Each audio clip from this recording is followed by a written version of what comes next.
Jordan backs in. Double! Yo!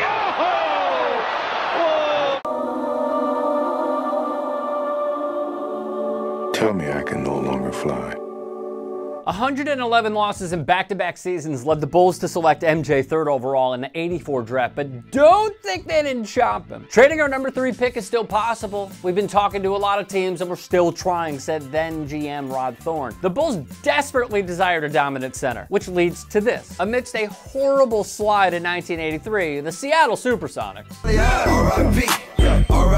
and their owner Sam Shulman went to the press. "I'm terribly distressed and I can't stand by and allow this to remain as it is. Everyone is now in the trading block, and I mean everyone, from Jack Sikma on down." So the Bulls' ears perked up. The Tribune wrote, "Now that the all-purpose guard, Jordan, appears headed for the Bulls, new trade speculation is sure to follow. The Bulls will be in a better position to trade for the center they must have to make the playoffs." Spoiler alert, they didn't land Sikma. However, Chicago attempted a proposed 3-way trade involving former DePaul standout Terry Cummings' Clippers, the Mavs, and the Bulls. Spoiler alert, it fell through. But the Clippers were like that ex who monitors your Instagram, lurking in the woods, waiting for their time to strike. Meanwhile, Jordan impressed from the get-go, winning Rookie of the Year behind 28 points per game, succeeded by 23 and 37 points per the following 2 seasons. Congruent to the Bulls, Jerry Reinsdorf also owned Chicago's Southside baseball team. White Sox baseball.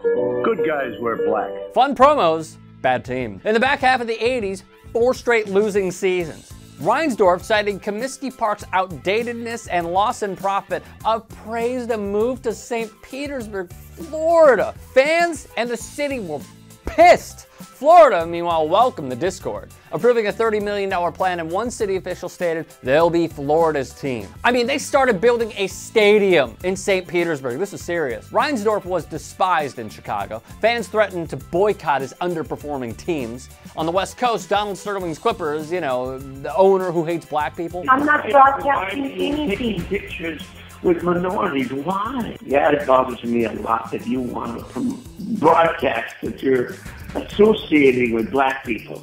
Were awful. Second fiddle in their own city to Magic, Kareem, Worthy, and Larry O'Brien trophies. Coming off a 12-win season in '86-'87, they needed a pulse. In Chicago, Michael Jordan's 35-6-6 season in 1988 ended to those asshole Pistons, led by Lambeer and Isaiah Thomas. The Bulls' average loss margin in the series, 15 points. Despicable. This was the Clippers' opportunity to strike. The target, who Donald Sterling tried to acquire, was wearing Bulls jersey number 23. What the heck was he talking about? Sterling called Reinsdorf during the '87-'88 season. It was already a popular theory that the Bulls would never win a title because Jordan's one-on-one play eliminated the other players as contributors. Oh my God, fail. But what about Doug Collins, the Bulls' head coach? I mean, he had to have a say, right? Well, at first, he viewed Michael in this light. Taking pictures and reaching out to touch him. It's like, I compare it to biblically about people reaching out trying to touch Christ's garment. And then it changed. There was a divide between head coach Doug Collins and Michael Jordan. A far cry from praising his superstar. Collins had always told Reinsdorf the Bulls couldn't win with Jordan.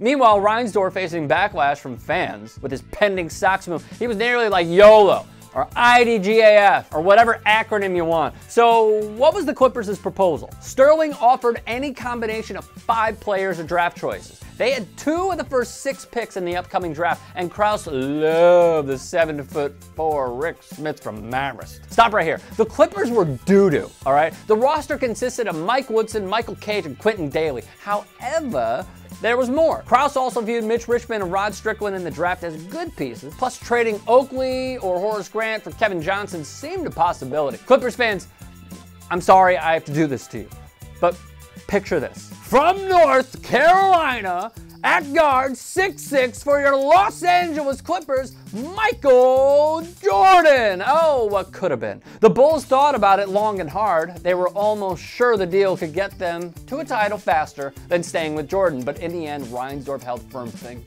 God. It took 2 more years, but the Bulls got past the Pistons behind Michael Jordan bulking up. Doug Collins fired for some assistant coach named Phil Jackson. Yeah, he was promoted. The White Sox struck a deal with Chicago politicians that technically shouldn't have passed.